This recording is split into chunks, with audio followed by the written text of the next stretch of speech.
பார்த்துட்ருக்கோம். The product of 3 numbers with the ratio 1:2:3 is 750. Then the sum of the squaresன்னு இருக்கு.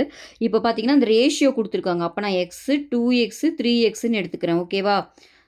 ஓகேவா? அப்புறம் என்ன குடுத்துருக்காங்க? Product of 3 numbers with the ratio is 750. அப்போ இதோட ப்ராடக்ட் குடுத்துட்டாங்க. வேல்யூ எவ்வளோனா 750. ஓகேவா?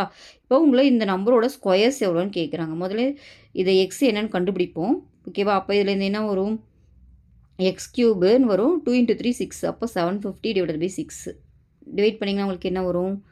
1 டைமு 15ல் 2 டைமு அப்போ 5 125ன்னு வருது. எக்ஸ் கியூப் வந்து 125னா அது 5 கியூப்னு எழுதலாமா? அப்போ எக்ஸோட வேல்யூ என்ன? 5. அப்போ எக்ஸ் கண்டுபிடிச்சிட்டோம்.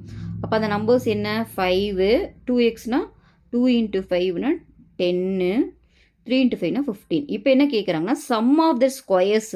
அப்போ இதோட ஸ்கொயர்ஸ் கண்டுபிடிச்சி அதை சம் பண்ணணும். அப்போ இது 25, இது 100, இது 225. இப்போ எல்லாத்தையும் ஆட் பண்ணுங்கள். இது ஆட் பண்ணால் 250யா? அப்போ 350. அப்போ இந்த சம்மோட ஆன்சர் பார்த்தீங்கன்னா 350 தான் சம்மோட ஆன்சர்.